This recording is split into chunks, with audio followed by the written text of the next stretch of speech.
नमस्कार। Study sir जी YouTube channel में आप सभी का स्वागत है। आज हम इस वीडियो में एनसीईआरटी की कक्षा छठी की संस्कृत पाठ्य पुस्तक रुचिरा भाग 1 के 10वें अध्याय कृषिकाः कर्मवीराः इस पाठ के अभ्यास प्रश्नों को करेंगे। तो आइए वीडियो शुरू करते हैं।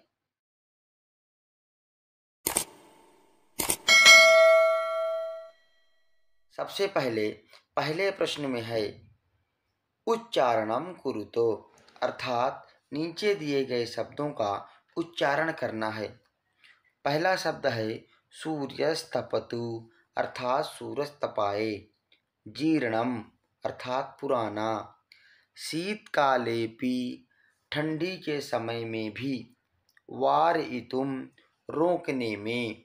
ग्रीष्म में गर्मी में। सस्य पूर्णानि फसलों से भरे हुए।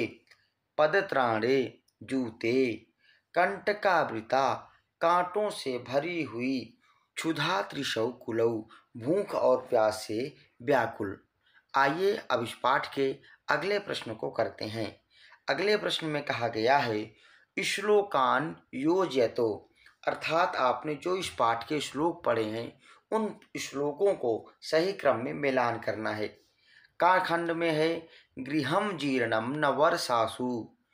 जब आप अपने पुस्तक के श्लोक को देखोगे तो इसकी अगली पंक्ति है वृष्टिम वारयितुम क्षमम। अगली पंक्ति है हलेन चा कुदालेनो। तो इसके आंसर में हम लिखेंगे तौ तु क्षेत्राणि कर्षतः। अगली पंक्ति है पादयोर्न पदत्राणे। श्लोक की पंक्ति इसके साथ मिलाएंगे हम शरीरे वसनानिनो। अगली पंक्ति है तयोः श्रमेण क्षेत्राणि सस्यपूर्णानि सर्वदा। और आखिरी पंक्ति है धरित्री सरसा जाता या शुष्का कंटकावृता। तो इस प्रकार हमने इस पाठ के दूसरे प्रश्न को भी कर लिया है। आइए अब प्रश्न संख्या 3 करते हैं। प्रश्न संख्या 3 में कहा गया है उपयुक्त कथनानां समक्षम आम अनुपयुक्त कथनानां समक्षम ना इति लिखतो, अर्थात नीचे दिए गए जो वाक्य हैं उनमें जो सही वाक्य हैं उनके सामने हमें लिखना है आम, और जो गलत वाक्य हैं उनके सामने हमें लिखना है ना।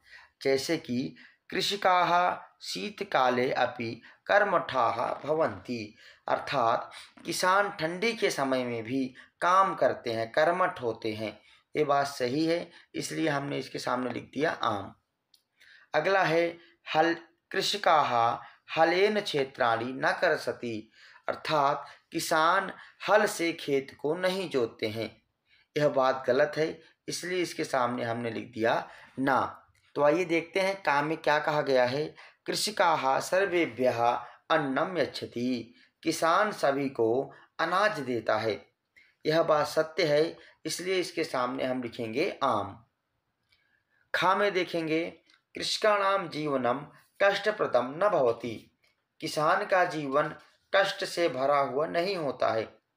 यह बात गलत है, क्योंकि हमने पाठ में पढ़ा था कि किसान का जो जीवन होता है वह कष्टप्रद होता है, इसलिए इसके आगे हम लिखेंगे ना।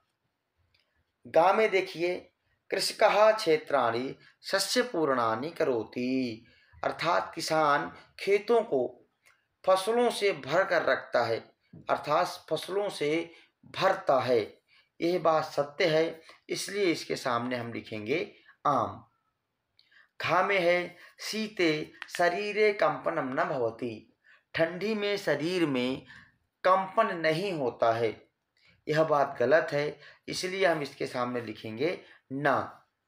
और आखिरी है श्रमेण धरित्री सरसा भवति, श्रमेण यानी मेहनत से धरित्री यानी पृथ्वी हरी भरी होती है। यह बात सत्य है, इसलिए इसके सामने हम लिखेंगे आम। आइए अब इस पाठ के अगले प्रश्न को करते हैं। अगले प्रश्न में कहा गया है मंजूषातः पर्याय पदानि चित्वा लिखतो, अर्थात यहाँ पर एक मंजूषा दी गई है।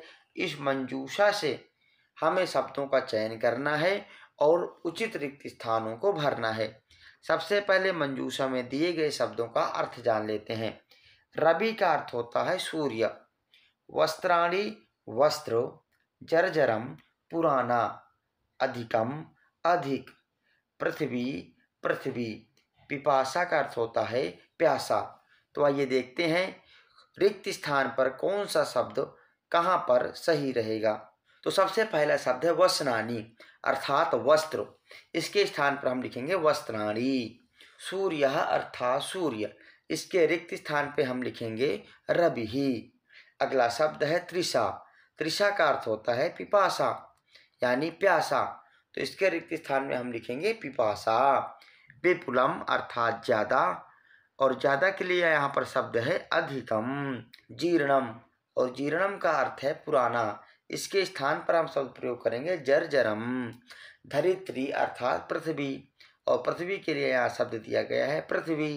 तो इस प्रकार प्रश्न संख्या 4 के सभी रिक्त स्थानों को हमने भर लिया है। आइए अब प्रश्न संख्या 5 को करते हैं। प्रश्न संख्या 5 में कहा गया है मंजूषातः विलोम पदानि चित्वा लिखतो, अर्थात यहाँ पर जो मंजूषा दी गई है, इस मंजूषा से हमें विलोम पदों को चुन करके इन रिक्त स्थानों में भरना है। तो सबसे पहले हम ऊपर दिए गए मंजूषा के शब्दों का अर्थ जानते हैं।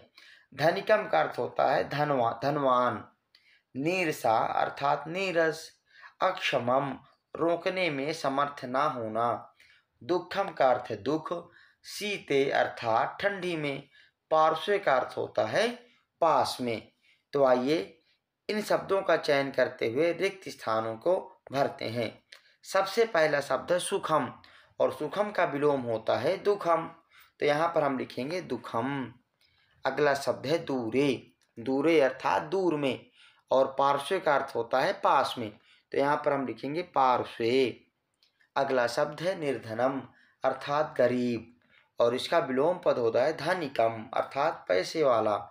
अगला शब्द है क्षमम अर्थात रोकने में समर्थ होना, इसका विलोम पद होगा अक्षमम।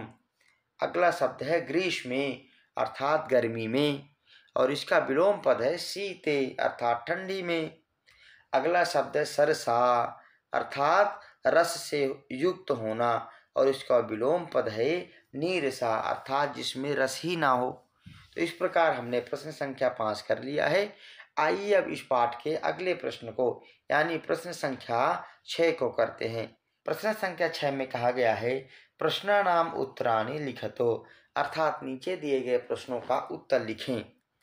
प्रश्न संख्या का में कहा गया है कृषिकाः केन क्षेत्राणि कर्षन्ति, अर्थात जो किसान होते हैं किसके द्वारा खेतों को जोतते हैं। तो इसका उत्तर हम लिखेंगे कृषिकाः हलेन कुदालेन च क्षेत्राणि कर्षन्ति, अर्थात जो किसान होते हैं हल से यानी हल के माध्यम से, कुदाल यानी फावड़े के माध्यम से खेतों को जोतते हैं। आइए इस पाठ के अगले प्रश्न को करते हैं। खा में कहा गया है केषां कर्मवीरत्वं न नश्यति, अर्थात किसका कर्मवीरत्व अर्थात काम करने की इच्छा शक्ति कभी नष्ट नहीं होती। तो इसके उत्तर में हम लिखेंगे कृषकाणाम कर्मवीरत्वं न नश्यति, अर्थात किसानों की कर्म करने की जो इच्छा है, काम करने की जो इच्छा शक्ति है, वो कभी भी नष्ट नहीं होती। अगला प्रश्न है श्रमेण का सरसा भवति, अर्थात मेहनत करने से कौन सरस हो जाता है अर्थात रस से भर जाती है। तो इसका उत्तर हम लिखेंगे श्रमेण धरित्री सरसा भवति, अर्थात मेहनत करने से जो पृथ्वी है वो सरस हो जाती है, रस से भर जाती है। अगला प्रश्न है कृषकाः सर्वेभ्यः किम किम यच्छति, अर्थात किसान सभी को किम किम अर्थात क्या क्या यच्छति देता है। तो इसके उत्तर में हम लिखेंगे कृषकाः अर्थात किसान सर्वेभ्यः सभी को साकम सब्जी, अन्नम अनाज, दुग्धम यच्छति दूध देता है। अगला प्रश्न है कृषका दूरे किम तिष्ठति, अर्थात किसान से दूर क्या रहता है? तो इसके उत्तर में हम लिखेंगे कृषकात् दूरे सुखम तिष्ठति, अर्थात किसान से सुख दूर रहता है। कहने का तात्पर्य यह है किसान के पास कभी भी सुख नहीं रहता, वो हमेशा दुखी रहता है। तो इस प्रकार इस पाठ के सभी प्रश्नोत्तरों को हमने कर लिया है। आशा करता हूँ ये वीडियो आपको अच्छी लगेगी। अगर ये वीडियो आपको पसंद आए तो इस वीडियो को अधिक से अधिक शेयर करें और आप हमारे चैनल से जुड़े रहें। और अगर अभी तक आपने हमारे चैनल को सब्सक्राइब नहीं किया है तो आप हमारे चैनल को ज़रूर सब्सक्राइब करें। मिलते हैं अगली वीडियो में, तब तक के लिए नमो नमः, धन्यवाद।